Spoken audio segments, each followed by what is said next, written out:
Protect your car with 3W Liners all-weather floor mats. Made from durable materials like TPE and rubber, our mats are designed to withstand rain, snow, and mud with deep grooves to trap dirt and liquids. For a custom fit and advanced protection, visit 3W Liners. That's the number 3, WLINERS.com today.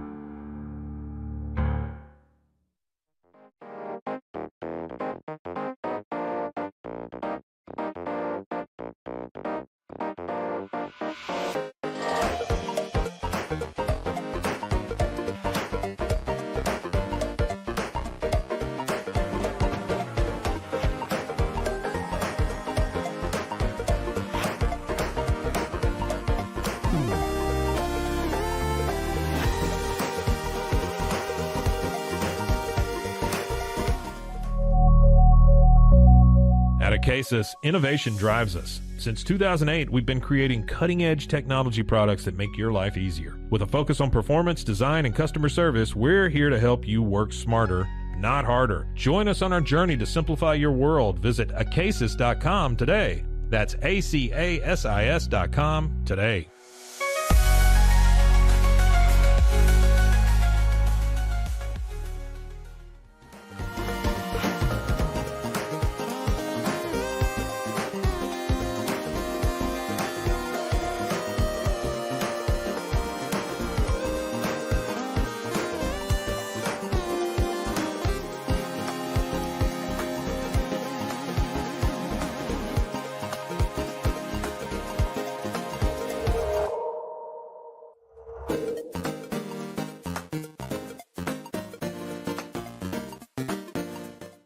Farmhounds offers natural treats and chews made with quality products that support family farms, regenerative agriculture, and humane farming practices. Give your dog the best with wholesome, organic ingredients that promote health and happiness. Shop now at farmhounds.com.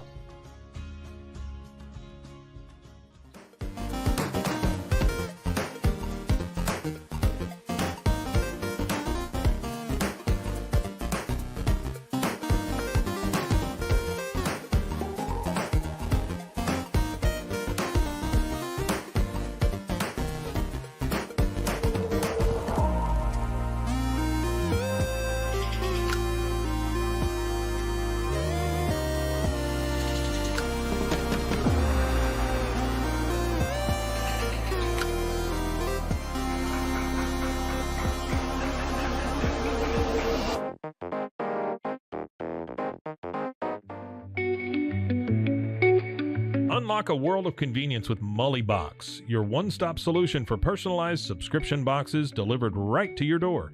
From gourmet snacks to unique finds, each box is tailored to your tastes. Experience the joy of surprises. Subscribe today at mullybox.com. That's MULLYBOX.com.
We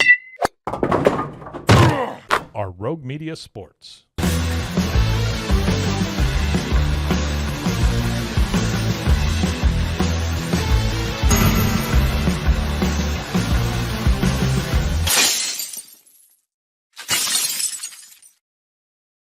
Hello and welcome. It's the Cam Show on Rogue Media Sports Network. I'm your host, Cam Stewart. Zach Burke keeps us on the air. We're talking Boston sports just like we do 5 days a week, every weekday, right here on YouTube, live at high noon Eastern time, then wherever you get your podcasts. The Celtics kind of have a new owner today in the largest sale in the history of North American professional sports. We will give you the pros and the cons of this sale to Bill Chisholm.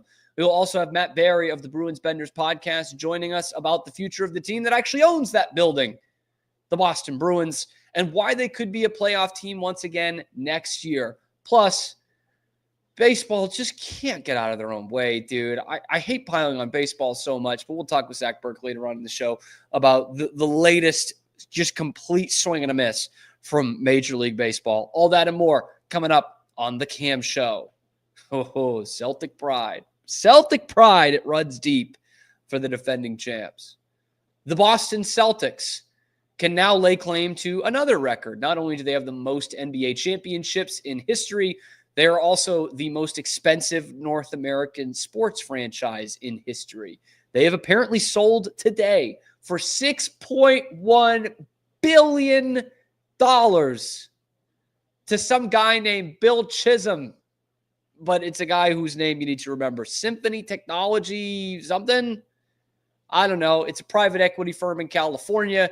He is buying it off Wick Grousbeck, but apparently Wick is going to stay in the chair for a few years here, but Chisholm wins the bid. We know it had come down to about 4 at the beginning of this week. Sean Pagliuca was still in the running.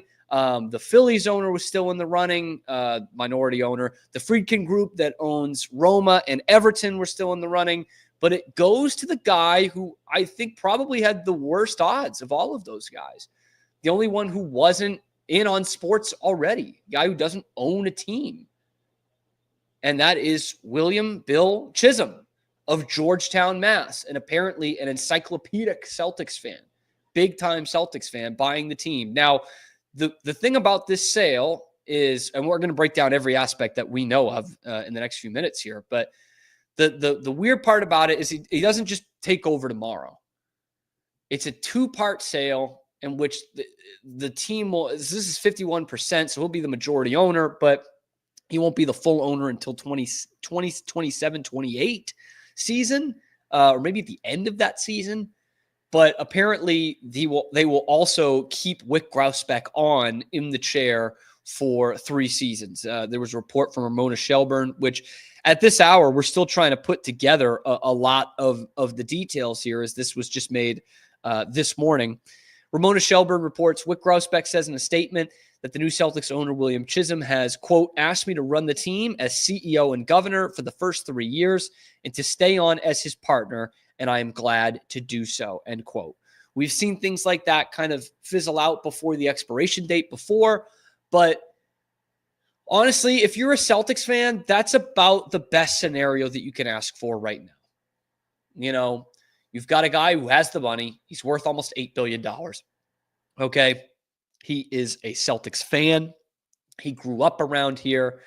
He has asked Wick to stay on. Wick, who's done, no matter what you think of Wick, he's done a great job as the owner of the Celtics. And one of the great things that the Celtics have had throughout Wick's ownership is the continuity. Like, the guys who were in charge by the time he took over are pretty much still in charge. Obviously no Danny Ainge, but now it's Brad Stevens, guy who was the Celtics coach before and is probably the best executive in the league. Rich Gotham is still has a huge hand in running the team, and it was Pagliuca and Wick Grousbeck this whole time. And so now you continue on with some of that continuity that's built what is right now the best team in the NBA and the defending, the franchise in the NBA, the defending champs. The big questions with the new owners are going to be A, the luxury tax, and B, the arena. Start with the luxury tax part of this. All the Celtics fans really care about is whether they're going to have the balls to pay the luxury tax. CBA is coming up. Second apron is coming up. The Celtics are going to be in it with the team they've constructed right now. There were 2 options. You face that dead on and you remain a championship contender, or you blow it up after one title just so you can save some money. I think the Celtics have made the right choice so far. Whether the new ownership group, I guess owner, will do that remains to be seen. But that's really all Celtics fans care about. Because in this league now, there are two models to handling the salary cap. There's the Golden State model, and there's the everyone else model. The Golden State model is we are willing to pay whatever the luxury tax is, and we will find extra avenues to making money. You know, they obviously have great partnerships in Asia and things like that. And it's like, we will make up the money. But we have a championship team right now, championship core, Hall of Fame core. And now not so much, but certainly in this run of the dynasty, like they kept it together and were willing to pay the price. And that's why I was really excited to hear that Jeff Lurie was interested in the team, the Eagles owner, because he certainly has an organizational philosophy like that. It costs what it costs, but we know that the ultimate payoff is going to be winning championships and getting this city and this fan base totally indoctrinated, which it is. I mean, this is the greatest fan base in the NBA. It's the greatest sports town in America. And I think you have a guy, hopefully in Bill Chisholm, that understands that. Because, you know, whatever you say about Wick, you know, little rich kid, trust fund baby, he understood this city and this organization. And they were willing to do whatever it took. They made tough moves in there. And they ate a lot of money in order to make this team a championship contender and really a contender for the lion's share of the time that they have owned the team, which is not an easy thing to do. It's very easy to make money off an NBA franchise. It's very difficult to be a contender as long as the Celtics have been under the Wick Grousbeck, Sean Pagliuca ownership. And that, to me, is what Celtics fans have been spoiled with. And that's all they should care about going into this move is what they're going to do with the luxury tax. Is it a bit of a bummer? Like in a perfect world, we would have liked the Pagliuca, Rob Hale ownership group, but that was always a long shot just on capital, on funds, on whether they were going to be able to afford it. You know, when you start hearing the Bezos name dropped in there, it's not exactly the kind of environment for guys like Pagliuca and Rob Hale, who are two of the controlling owners right now. But I think and the other thing too is maybe I'm naive about this as a guy who's only grown up in the Wick Grousbeck ownership era for the Celtics, but I think Celtics fans can trust Wick in this, you know, because a lot of owners, whether they love the team or not, would have just sold, highest bidder. All right, have fun with it. I'm going to Florida. But he's not doing that. He's like, I'll stay in the seat. I like doing this. I care about this team. You know, it was my dad's money. So I care about this team. And so I think I do trust Wick Grousbeck in making that decision. And from, again, the final four that we had talked about, those final four groups, I think what was great about it, the Friedkin group was close to this, but you didn't have an FSG type. You didn't have a conglomerate that just wanted to buy up a bunch of teams. I mean, you know, European soccer teams, that's different. That's a completely different business venture. And that's probably why the Friedkin group didn't win out. But, you know, you had a minority owner in the Phillies, and you had guys who own the team now, and you had a guy who was itching to get into not just ownership of any team, but like one of his teams, the Boston Celtics. So we don't know a lot about Bill Chisholm. You'd be hard pressed to find a Google image picture of him. I barely found one for this thumbnail of the video, but he's your new owner of the Boston Celtics. It might be 3 years before you really see him running the team, but he'll have a press conference and everything. That's your new ownership group. The luxury tax was the first thing they've got to handle. The second thing is the arena. I think it shocked a lot of people to see that $6.1 billion price tag and being the most expensive sports franchise ever bought on the open market, because they don't own their own arena. They don't control their own game day revenue. So that's going to be a really interesting hurdle for this next ownership team, is how they handle that. You know, there were obviously all kinds of rumors coming in, you know, what's someone going to do? Like, when they buy the team. They're going to want to build their own arena the same way Steve Ballmer just did with the Clippers. That seems like the obvious first move. And honestly, that was the rumor of why it was holding up the sale. Was anybody going to go to that price tag that Wick was going to set out there if they weren't going to have their own arena? That's a big part of this. And there is a scenario that might be uncomfortable for Celtics fans, that in 2028 or so, 27 maybe, that they have a situation where they're still in Jason Tatum and Jaylen Brown's prime, towards the end of their prime, but still in it, and still have a championship window. And then maybe the ownership group doesn't want to pay the luxury tax because they're funding a new arena, because the taxpayers ain't paying for it. They're not paying for, an Encore casino arena in Everett. So that is going to be more fascinating to me than even the luxury tax stuff, because I think Wick is making a sale to a guy who he knows is going to be okay with the luxury tax and going over all of that. But what they don't know is what this guy is going to think about, going through a year or two as the Celtics owner, looking at the books and saying, this isn't worth my investment with the money we're making back. Shit, the Bruins are making the most off my investment. I think that becomes a real possibility. But if you're a Celtics fan, this sale checks a lot of the boxes. And the main one being that the guy is from here. Again, he might be a Bill Simmons situation where he hasn't been here in a long time. I don't know if this sale is Bill Simmons approved yet, but he is from here. He should understand Boston and the Celtics. He should. And, with Boston being, the mad sports town that it is, the insular sports town that it is, that is the most important part. Still nothing from Bill Simmons. So it's not been, maybe he's working to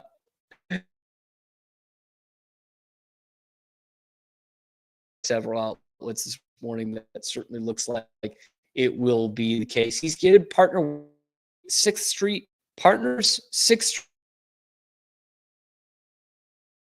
Street, and now the part at Arctos Partners, they have a bunch of investments in other teams. So they're obviously just kind of like on board. They're not one of the principal owners, but they've invested in, according to Sportico, they've invested in the Warriors, the 76ers, Kings, and Jazz, and Blue Owl, the other one in there, holds stakes in the Hawks, Timberwolves, and Kings. So that's kind of a, hey, show me the ropes kind of thing. But also having Wick Grousbeck there for 3 years is certainly going to help. And Wick said in a letter today, he said, quote, "This was an extremely thorough, rigorous sale process.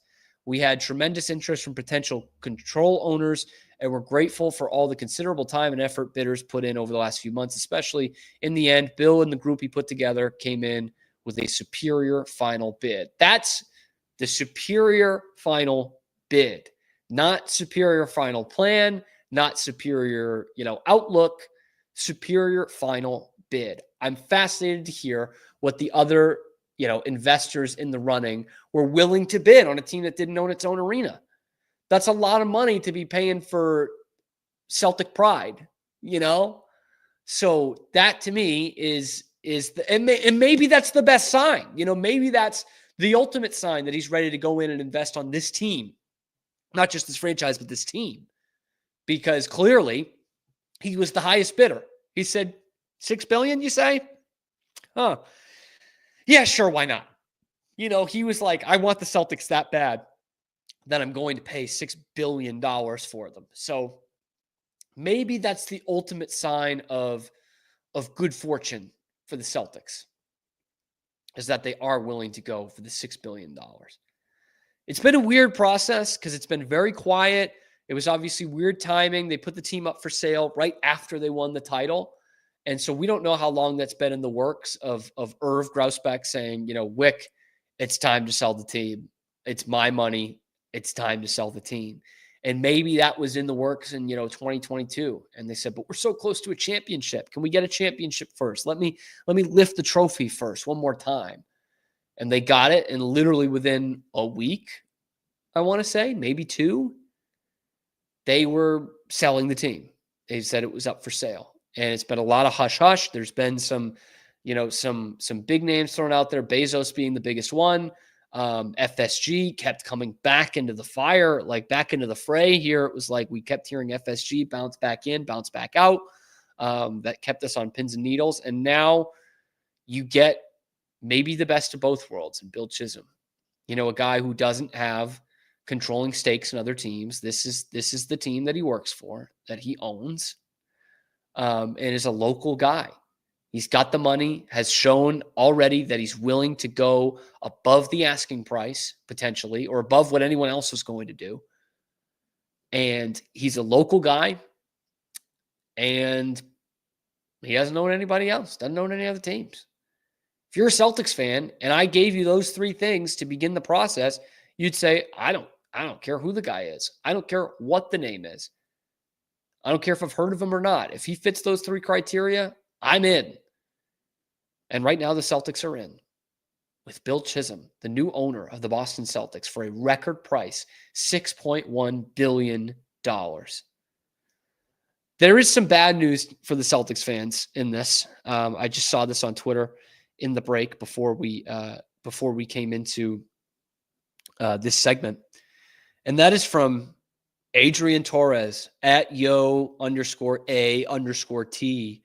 on Twitter, talking about wishful thinking for Boston fans. I just looked it up, and as of early 25, the Lakers are worth $8.07 billion. Yup, still worth more than Boston, no matter how many trophies they have. So congratulations to the Lakers, I think, is really what we need to get after today. Congratulations to the Lakers, who are still apparently worth more than the Boston Celtics, who do have more NBA championships than the Lakers. But I guess they'll be able to lord that one over us. And the Eagles fans are kicking themselves today, seeing how much the Cowboys are worth. Anyway, we are live here every weekday, high noon Eastern time on YouTube, and then wherever you get your podcasts. I'm your host, Cam Stewart. Zach Burke keeps us on the air. Coming up, we got to talk some Bruins and why they could be in the postseason next year, mainly because the Jacobs family is going to make a heck of a lot of money off the Boston Celtics. We'll talk about that with Matt Barry, the Bruins Benders podcast, next on The Cam Show.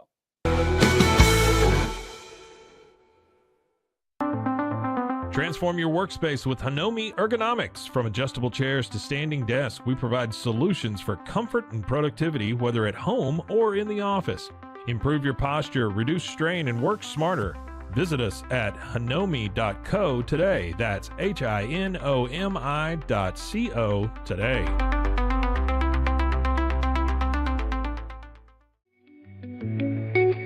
Unlock a world of convenience with Mullybox, your one-stop solution for personalized subscription boxes delivered right to your door. Each box is tailored to your taste. Experience the joy of surprises. Subscribe today at mullybox.com. That's MULLYBOX.com. Unlock your full potential with Onnit, your go-to for premium supplements, fitness gear, and wellness essentials. Whether you're training hard, recovering faster, or just looking to feel your best, Onnit has the tools you need to perform at your peak. Visit Onnit, that's ONNIT.com, and elevate your mind, body, and spirit today.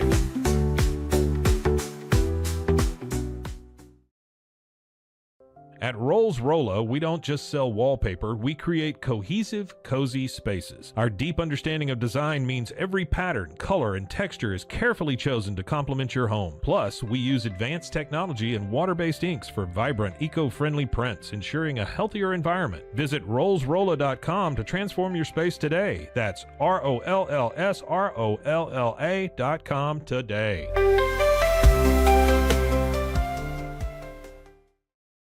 Relax with Hemp Delicious. Organically grown hemp, massively blended with delicious organic herbs, responsibly sourced for their holistic benefits.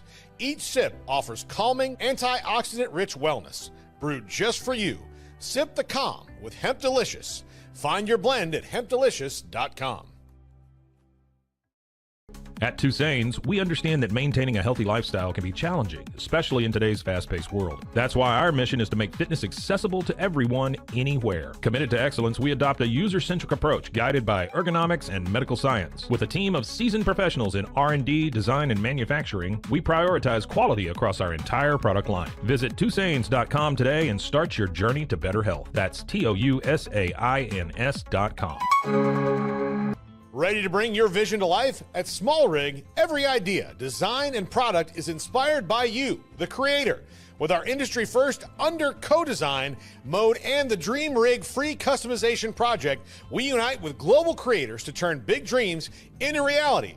Whether it's a cage rig or mount, Small Rig's versatile gear is built to elevate your craft. Small Rig, where your creativity meets our innovation. Go to smallrig.com.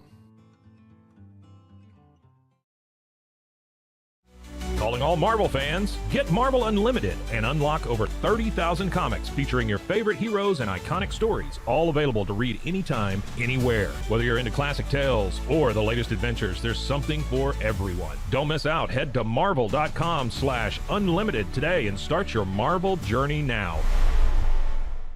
At Angel Bliss, we believe every parent's journey is a beautiful adventure. Our mission is to make it joyful and stress-free with thoughtful, safe, and innovative products. Born from a love for family, we promise peace of mind for parents and comfort for babies. From playtime to bedtime, every Angel Bliss product is designed with care, reliability, and a style to nurture the special bond between parent and child. Angel Bliss, creating happy memories, one baby at a time. Visit us at angelbliss.us. Angel Bliss.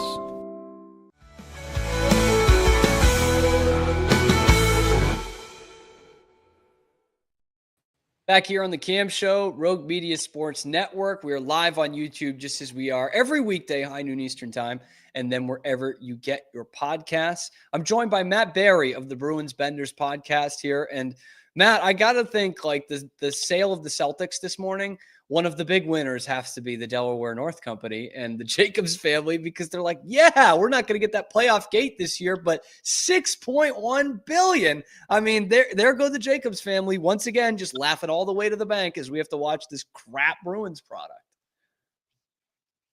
Well, I mean, the lease just probably went up for the Celtics, I would say, right? I mean, Yes. They've been leasing that building forever. And I don't know, last report I heard maybe 30, 40 million a year, whatever it is. But yeah, it's a big deal. Like I heard 6.1, then I heard something about 7.3, maybe even. Oof. Maybe on the flip side, maybe they're shitting their pants. Maybe they're worried a new ownership group is going to go in the new arena direction. Maybe. I mean, I would. I mean, you spend that kind of money and have to shell out lease money is kind of insane to me. But you know, where would you put it? And there's a lot of resistance in the city near the water. I mean, Kraft has had problems with that, and other teams have had. John Henry had problems with that, trying to get more toward the water, which a lot of cities have done and been successful with. So I don't know. I mean, I would if I was the new owner, but yeah, we'll see. Well, let's get into the Bruins. Matt Barry of the Bruins Benders podcast joining us now, and I want to talk about something that you and Smitty had talked about on last week's show. This was in between the two big wins after the trade deadline, but you know, you guys had said there's an avenue after this trade deadline where the Bruins could be back in the postseason next year, 2026. What needs to happen for the Bruins to kind of bounce back, not really into contention, but to at least being a respectable playoff team next year? Well, the offense obviously needs a facelift. They need a couple of wingers who can create some more offense, more of a threat. And then one of the worst offensive teams in the league. That's to shore up. The Hampus Lindholm injury is a little concerning, just because Kevin Miller had that same one. Hampus Lindholm's 31. If they lose him, or if he can't come back to full strength, and they've already lost Carlo, that means that they'll need to kind of rebuild the defense too. So, you know, I think that they need some offense. I think if they get a couple of guys who can score and kind of separate the bottom to 6 from the top 6 a little more, then I think that they can. Look, they are 3 points out of a playoff berth right now. Like, and they're bad.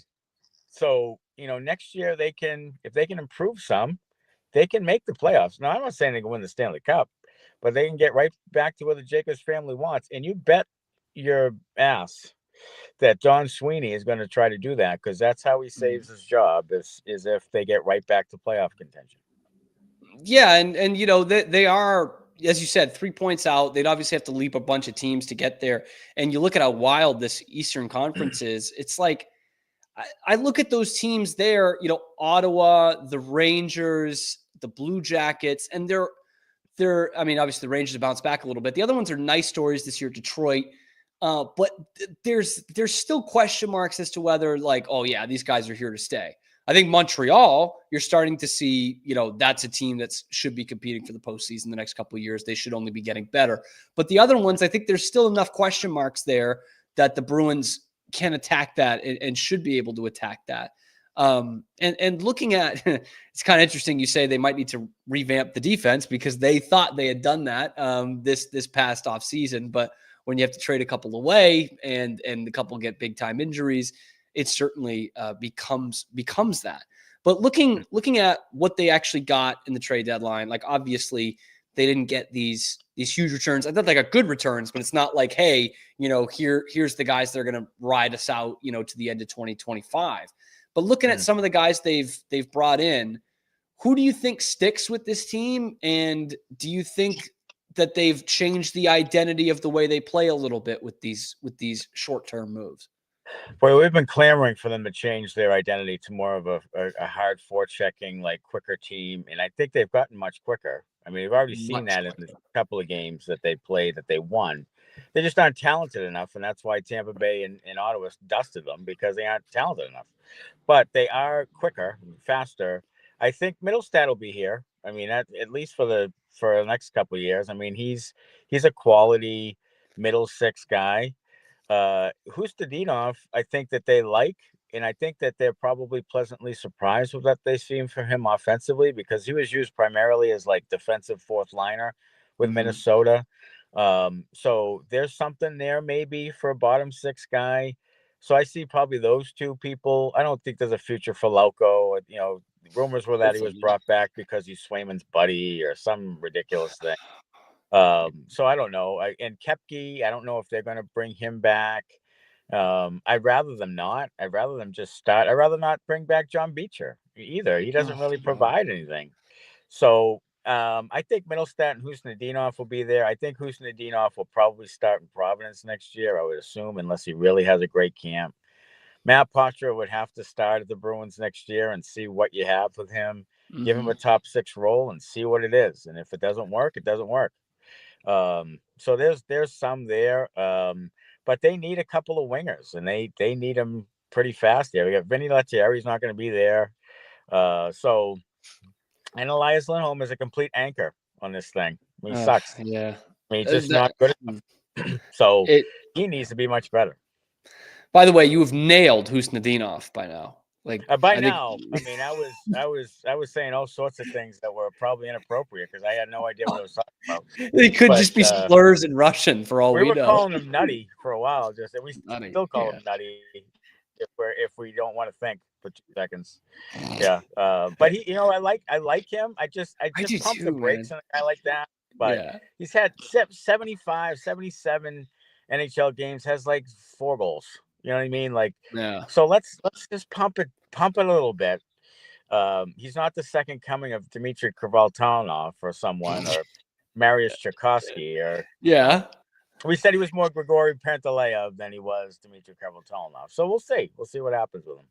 And if you get that reference, you're gonna love the Bruins Benders podcast. Let me tell you. I mean, you can get some of that too. He just screams. Husnadinov just screams like that fan favorite bottom six on like a contending team. Sure. They're obviously so far from that it's like, and the kid's young, right? The kid's pretty young. He's 22.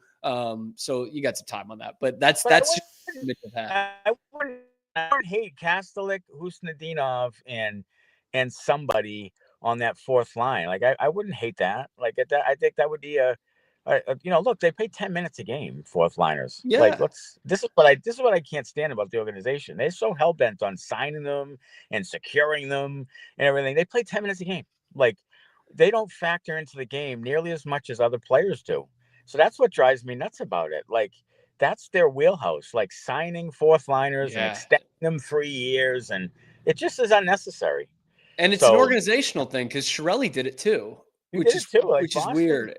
They that's what they do. They've done it forever. Tim Schaller and Chris Wagner and all these guys. Even the good ones like, Campbell had the multi-year deal, no move clause, and that was a guy everyone loved. But it's like in baseball, spending out the ass for your 7th and 8th inning setup guys when they're a dime a dozen. When they pitch 60 innings. Yeah. It's just like, I don't know. It is crazy, but I think they need some top line. I heard Mike Milber in a sports radio show this morning. They need high end talent. Like they don't have way around it. Yeah, and there's no way around it. You have the only way you can win in professional sports is with high end talent. There's no little engines that could in the professional sports realm. No. You have to have high end talent, and they need to get a couple guys. I don't know how they're going to get it. To be honest. That's my next question. Have you seen anyone like in free agency? I don't even know if they can afford anybody in free agency, but has there been anyone that's like raised your antenna and been like, hey, this is an under the radar guy? Yeah, sure. Look, obviously Mitch Marner's a guy and Sam Bennett's a guy, but I think they might sign with their old teams. So they might be out. And then if they go to market, other teams are going to outbid them and they're in a better position. They're going to want to play for those other teams. So there's that. There's Nikolai Ehlers, who's a pretty good, under the radar, I guess, type of winger that would be a nice fit. But again, would he want to go to a contender? Would he want to come here? But you can entice him with playing with Pastrnak, maybe. So that's one thing you have. Then there's guys like Tyler Toffoli and Andrew Mangiapane and, just random guys into their 30s that would be nice on a contending team like JBR was. But at this point, you can't. That doesn't give you any value because you're not good enough. Right. So I don't know. It gets thin quick. Jamie Benn's 36. It gets. Brock Besser's another guy who's had his issues, but as Smitty said in the podcast, he's better than what you have. Sign the guy. Like 28, figure it better out. than what you got right now. Better than what you got. Absolutely. Right now. Absolutely. So, but there's not a lot there, and that's the thing. Like people just say, well, they got to go out and sign a couple guys. It's not that easy. Like they have to come. You have to pay them. You have to outbid teams. And I don't know if they can do that this year. And they really don't have much less to trade unless they trade their top pick, which could be 5, 6, 7, maybe. Yeah. But would you want to do that for a guy like Smitty said on our podcast? If he's not going to put you over the hump, then it doesn't matter. Like it doesn't matter. So you need more than that. You need 2 or 3 guys. So I don't know. It's kind of an uphill climb. But what they really need is their current players like Elias Lindholm to play better. That's what they need. They need him to be a 60, 70-point guy. They need Zacha to be back to a 60-point guy. They need Patra to come in and be a 50-point guy. They need those things. And if they don't get them, then they're screwed. They have to be. And that seems like a huge ask, hey, if you went out and got Marner, then put Lindholm in first line center. There's no way he can fuck that up. And he'll get 70 points. That'll be 50 points just by that'll be like playing with Kachuk and Gaudreau. What you thought you were getting when you signed him for $8 million a year. But that was 4 years ago. Yeah. And he said in the podcast, like it was at the time in the offseason, he said, don't sign this guy for anything north of 6, 7, 8. Because he's not going to be that guy. And sure as shit, he's not even close to that guy. Like, he's not even as good as he was when he was 50 points. Yeah. So, I don't know. It's just a really bad spot. They screwed this up in the offseason on many levels. And it's really going to bite them. Yeah, because, I talked about it the other day. I think a lot of the problems, and, doesn't really stem from just one guy. But if you wanted to point to one guy, a ton of the problems on this team can be linked back to Elias Lindholm and just how much they've missed on that deal. But my question to you is that the worst contract they handed out this summer? The Swayman thing does not look great. I know. I don't. And I get it. It's year 1 of the contract, but It'll look There's great. no way you can get value in return for him, and you'd have to retain money. Like, you need him next year to be a better player. Now, like you said, is it a matter of him playing with better players? Like, if you get Nikolai Ehlers and you put him, Lindholm, with Pastrnak and Ehlers, then he has a fighting chance. You know what I mean? But if you put him out there with Vinny Lettieri and some asshole from Walpole, like, that's not going to get it done. Like, he's going to be a 40-point guy. So you need to put him with high-end players and give him a fighting chance. That's what I think they'll look. I think they should do that. I wouldn't mind having him be top line center with Pastrnak and a guy who's pretty good. And then Zacha, you can even move Zacha down to the second line with Middlestat, put Zacha on the wing, put it with Middlestat and another guy. And then you could have Potter as a third line center with a couple of guys, just kind of fill that thing in. But I think they have to go into next year and just own it and say, Elias Lindholm, you're our number one center because that's what we paid you to do. And we're going to give you the resources to do it. And that's the way they need to do it, I think, is Pastrnak and Lindholm with a good left wing and see if you can scratch 60 points out of them. Like, that's the only way I think you can do it reasonably. Yeah. And looking at the 8.25 for Swayman, obviously we've talked about it a bunch. Yeah. A guy with no preseason and it certainly looked like it for the first couple months of the season. Now we're almost in April. Now he just sucks. And I get it. The team in front of him is terrible. There's something to that, but I think there's a large sample size here now. Yeah. Yeah. And it's tough to argue that they didn't completely fuck up the Ullmark trade. Sure. In that, Ty Anderson had a great tweet the other night that was like, they basically thought it was too much to have a $13 million AAV goalie tandem. And that probably is too much. But right now, you've got an $11 million one, and it sucks. You don't use the second guy. So now it's a total wash. It's an absolute waste. Is this something that you think that Swayman will bounce back next year with just kind of another season under kind of putting it behind him? Or is this a guy that just isn't going to be able to play 50 games, which isn't the norm necessarily for NHL goalies, but when you're getting 8.25 a year, you should be able to play 50 games. Yeah, I honestly think you should go more toward tandem next year. Play him 55, maybe 50, 55 in that range. And then have him a good go if you do make the playoffs.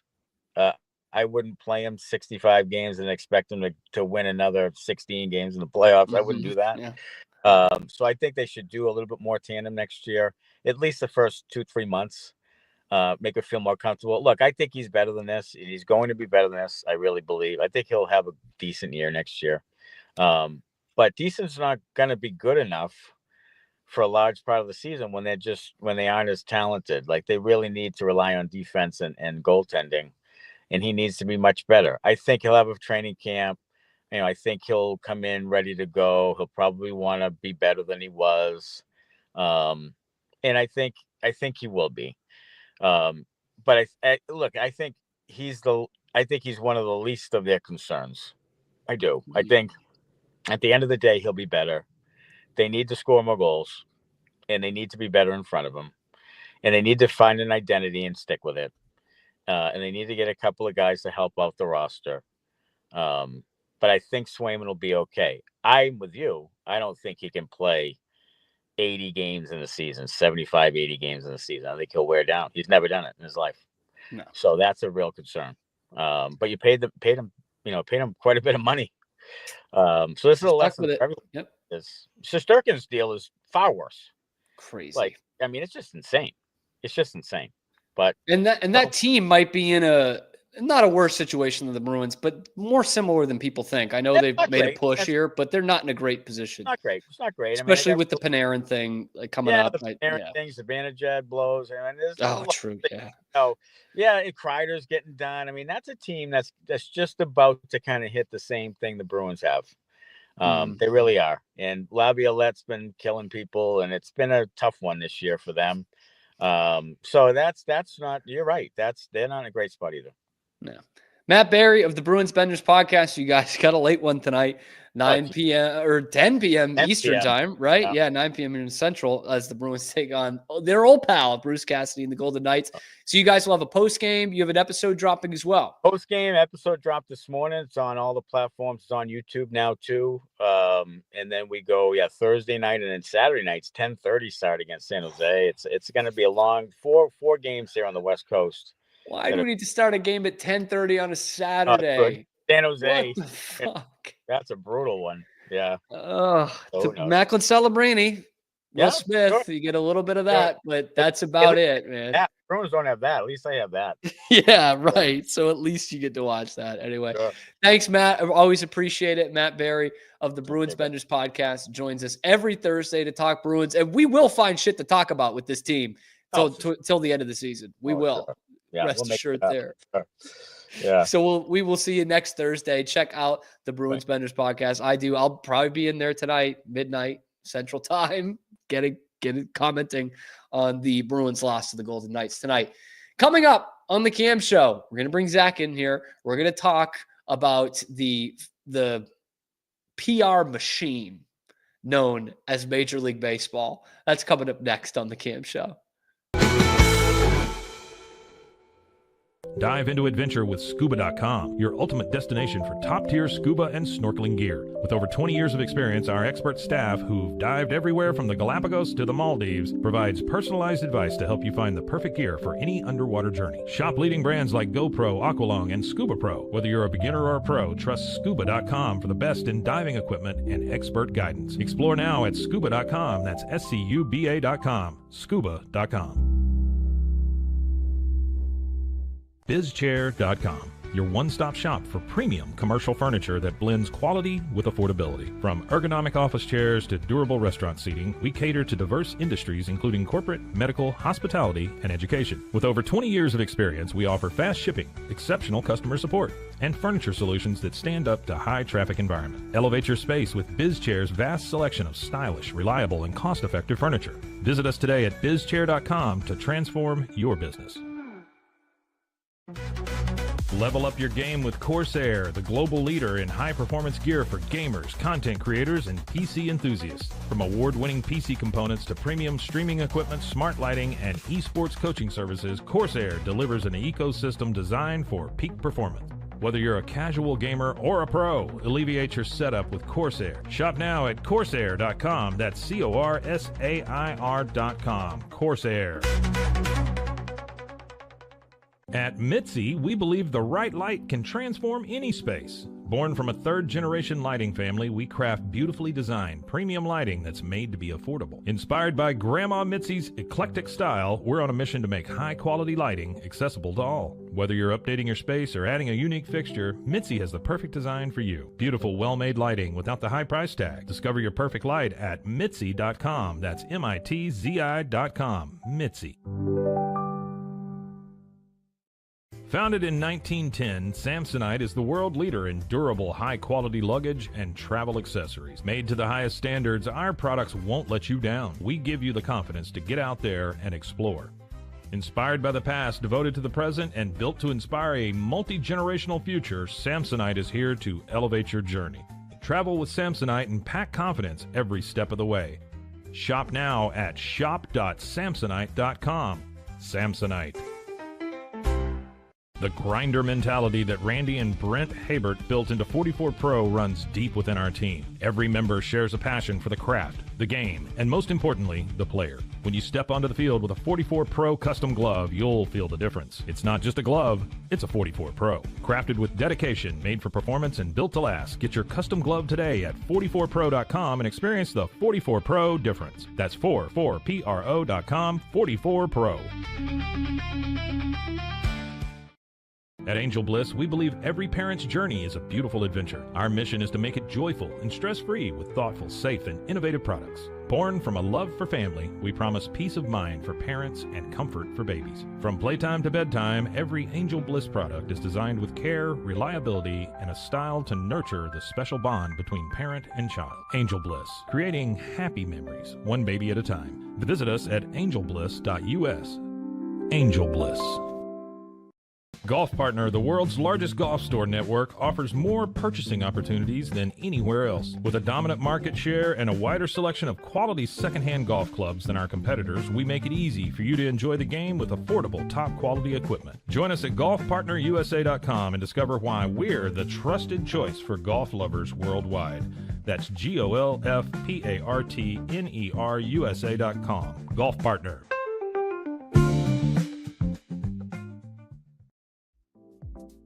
Since 2003, Bluehost has been empowering people to harness their brands online with innovative web hosting solutions. Trusted by over 2 million users, we're the longest-running WordPress.org recommended host. With Bluehost, you get a safer, better web experience, supported by the world's most popular site builder, and backed by our commitment to open source projects. Visit Bluehost.com today and take your website to the next level.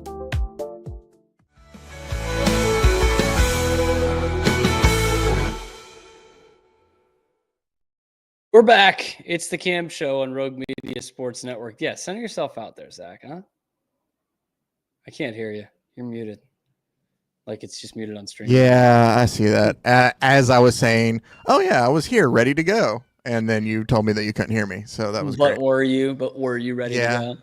Mike, can I ask you to do me one huge favor just because you walked by there? Can you zoom that in just a smidge? This is behind the fourth wall. This is great. Just a tiny little bit. Mike Hamilton, everyone. Behind the camera as I zoom in. There you go. Thank you. Thank you. That was Mike. I'm doing all right, Zach. March Madness. Yeah. Off already. I mean, as soon as we're done with this show, I gotta watch that. You saw, yeah, no, I mean it's going on right now. I think Creighton and who's Creighton playing? Louisville, maybe? No, Creighton. An 8 seed. It's an 8 and 9 seed. Yeah, I think it is Louisville. Is it Louisville? Okay. I think that's right. I think that's the game that's going on right now then. Yeah. We've got all kinds of good sports shit going on, right? We got March Madness right now. I'm seeing a post right here about all the Maine hockey fans getting on the train in Brunswick to get down to Boston. We've got Hockey East semifinals tonight. That's going to be BU UConn and Maine versus Northeastern. So, yes. What is Hockey East? Hockey East is tournament. Oh, it's okay. So it's the tournaments. Okay. Yep. They're already to conference tournaments now? Mm-hmm. Does the schedule? Okay. Then again, I'm asking, so I'm not, so I know better for the future. Zach got logged out. Zach got logged out of StreamYard. That happens far too often in our company. Yeah. I was going to answer his question, so it's tough to advance the conversation. There we go. I don't know what just happened. It just said something went wrong. So yeah, I feel like I probably got. You don't say. Yeah. I was just going to say, does it run kind of parallel and like similarly with the college basketball season? Yes and no. So obviously, basketball is into the second round this weekend. Conference was last, but they will overlap next week. So the hockey tournament's only 16 teams. So they will have the round of 16 and quarterfinals next weekend, and then they'll wait 2 weeks. So the week after the Final Four is when they'll play the Frozen Four. Gotcha. And it's a similar thing of where they'll play like Saturday and Monday, right? On those, like Thursday and Saturday kind of thing. I mean, sorry, but yeah, but it's Thursday like it's okay. Yeah. So I'm just making sure I'm not ignorant. You got it, man. I want to learn more. Yeah. That was a long build up to say this, Zach. Okay. We've got a lot of sports going on right now in this action-packed March. And to my surprise yesterday, I found out there was regular season Major League Baseball going on. Were you aware of this? Whoa. Hold on. Regular season Major League Baseball. See, that's the part that you tell me that gets me, because I actually recently looked to see, like, I was trying to remember when opening day was and getting ready for the start of the season. And I know that our two teams, I think, start the season against each other. Yep, in Arlington. So there's I think it's it's that Thursday, 27th. There we go. Yeah, and so I was sitting there. Oh, okay. Nice. Yeah. Just a low profile hat. Yep. Mine has dog hair on it now because I couldn't find it. And last night noticed that the dog had decided to nap on it. So very cool. Yeah. But so no. It can't be regular season baseball. We're in split squad and and spring training still. I got to promise you, brother, there were 2 regular season Major League Baseball games this week. One of the teams playing in them is literally the team that represents the place I am right now, the city I live in. Okay.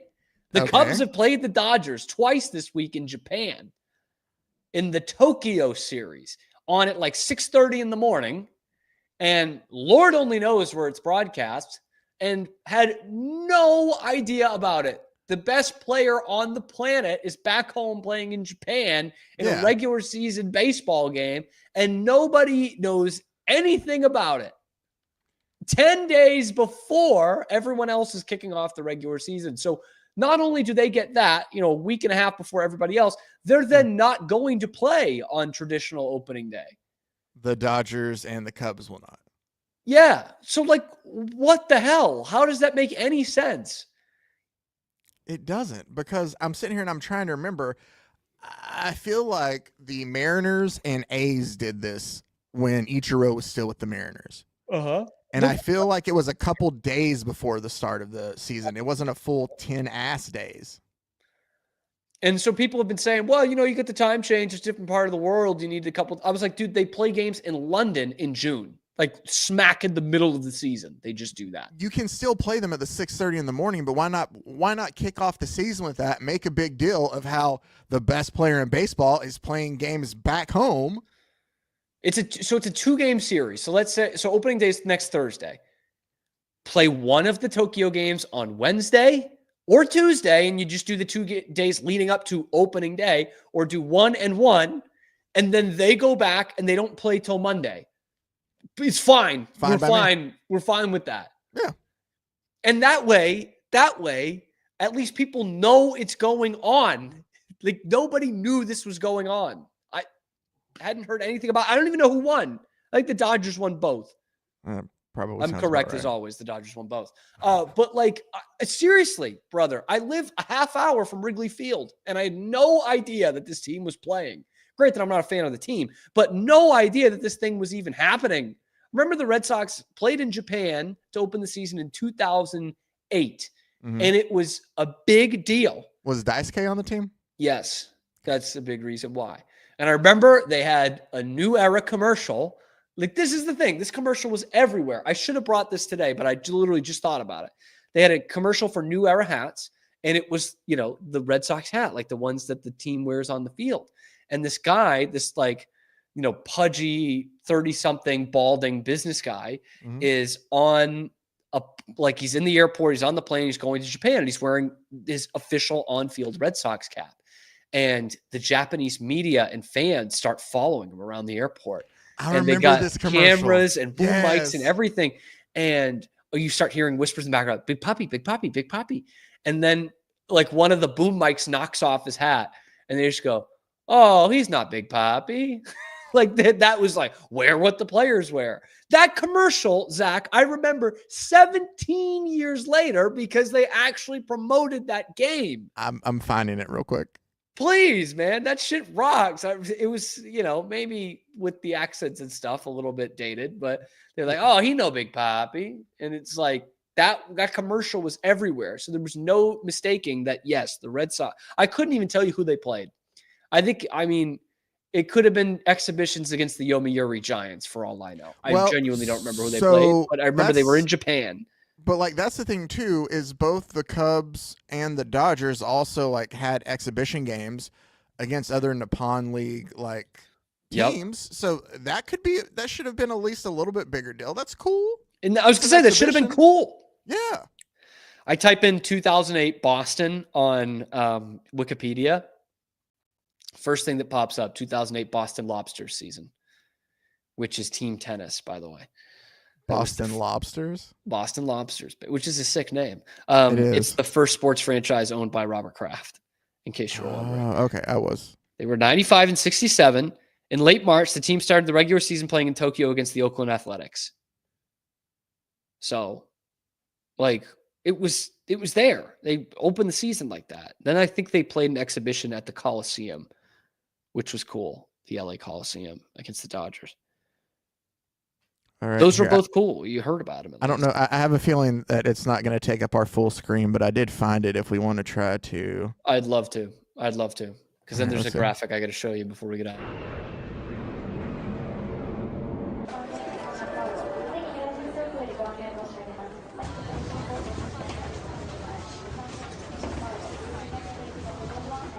Big Papi じゃない？レッドソックスの。デイビッド・オルティスね。写真撮ってもらっていいですか？ちょっと待って。デイビッド・オルティス？ちょっとみんな、ビッグパピやろ。ビッグパピや。デイビッド・オルティス。レッドソックスのビッグパピ。デイビッド・オルティス。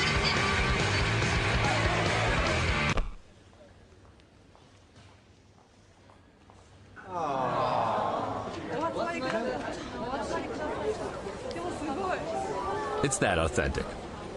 New era. Official on-field cap of Major League Baseball. You know Big Papi. Dude, that was a AI good commercial. cannot do that.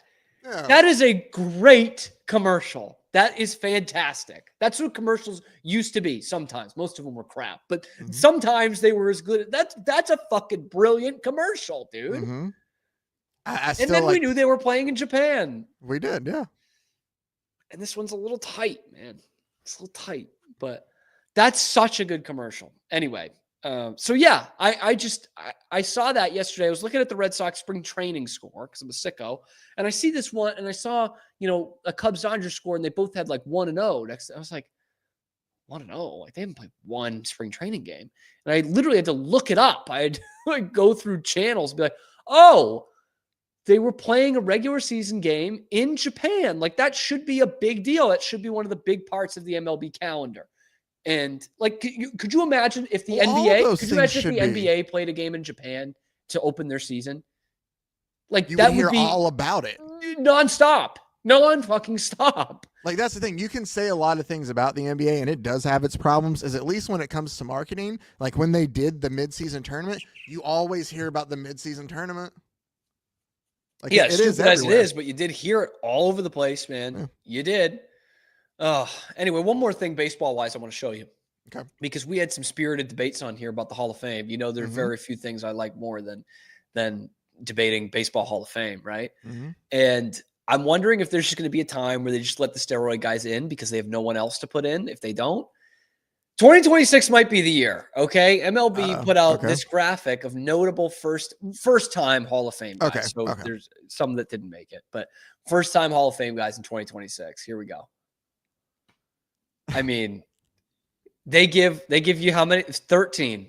Oh man. There's 13 non-Hall of Famers on that bracket, on that list. You don't think there's a single one? Not a single goddamn one. Who That would is what be? I'm trying to look and see. Rick Porcello, Neil Walker on Hall of Fame ballot. See, here's the thing about these are ones where it's like, I don't know, like these are decent players, some solid players. Some of them Cole I wouldn't even Hamels say was like good. really good players. Yeah. Like they're fine. Shin-Soo Choo was underrated. Well, you said over or under? Underrated, Yeah, but no, for sure. Solid player, fine I think player. Howie Kendrick was always like a guy who could get you jump starting when you needed to. Like he was a really good team guy too. Like there's guys like that, but yeah, none of them are. Nick Markakis. Nick Markakis would play for a new team every year if he played today. Daniel Murphy didn't hit for power, was a fine outfielder, okay hitter. He would have a new team every single season now. When was the hold on, let me Alex Gordon, overrated. Fine player, but it was not the player that Royals fans thought he was. If the Mets win that World Series, maybe Daniel Murphy argues about that. He has that postseason. nuclear run. Yeah. He argues in that, the NLCS. but yeah. it's that season. It's not his career as a whole. Or Correct. it's even that postseason. Now that postseason, he was a man possessed. But correct. I mean, Madison Bumgarner might not make it in the Hall of Fame, probably won't. And his 2014 World Series was incredible. But like, I love Edwin Encarnacion as a player. He's not a Hall of Famer. I genuinely, none of these guys are Hall of Famers. None of them. You don't think any of I them? got to look back and see who was snubbed from our list. So I think I had 5, and the 2 that didn't get in. One was, what were the 3 that got in? Wagner, Ichiro, Wagner, and Sabathia. So Manny didn't get in, and Beltran didn't get in, which were I think the other two. Oh, and I think I had A-Rod just because it's freaking A-Rod. It's just going to be Beltran. I mean, I think Beltran's a Hall of Famer, but I don't know. Baseball Hall of Fame. Can't wait to strike that up again. But we've got regular season baseball, baby. Baseball Hall of Fame almost had as many inductees this year as the NFL one did, though. So there you go. Zach Burke, thank you. Thank you for contributing to this. It's about 30 degrees outside. I got to walk the dog. Anyway, that's Zach Burke. I'm Kim Stewart. We are live here on YouTube every weekday, high noon Eastern time, and then wherever you get your podcast, talking nothing but Boston sports. Damn it. Thank you to Zach. Thank you to Matt Barry. Thank you to Pete Souza, who had me on the show earlier. We talked a lot of Karen Reed, so check that out if you're way into the Karen Reed stuff. He'll have that on the Pete Souza Show page, which is all part of the network that we have here at Rogue Media Sports. We will see you tomorrow on the Camp Show.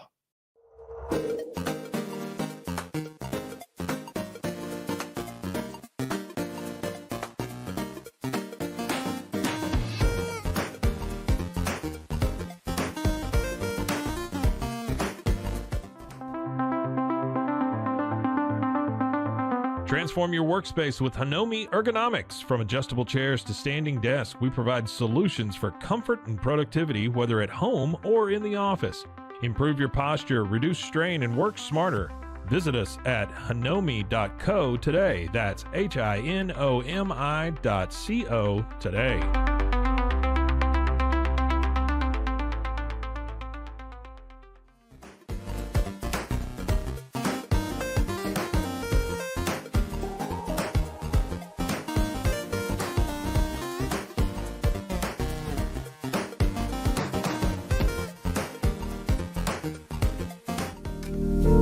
Experience the future of secure private cloud storage with Internex. Protect your files with end-to-end encryption, ensuring your data stays private and accessible only to you.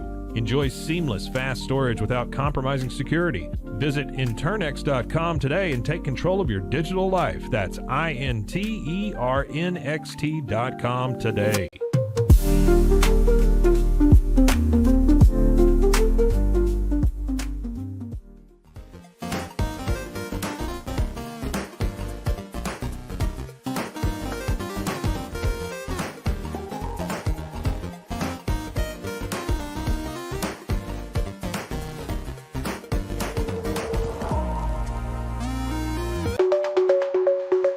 Protect your online privacy with NordVPN.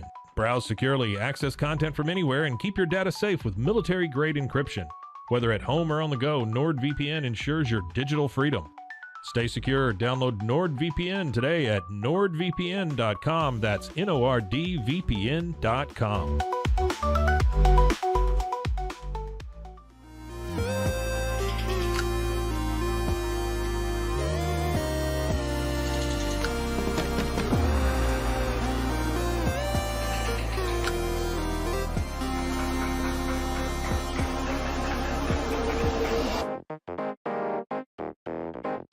Tusains, we understand that maintaining a healthy lifestyle can be challenging, especially in today's fast-paced world. That's why our mission is to make fitness accessible to everyone, anywhere. Committed to excellence, we adopt a user-centric approach guided by ergonomics and medical science. With a team of seasoned professionals in R&D, design, and manufacturing, we prioritize quality across our entire product line. Visit Tusains.com today and start your journey to better health. That's TOUSAINS.com.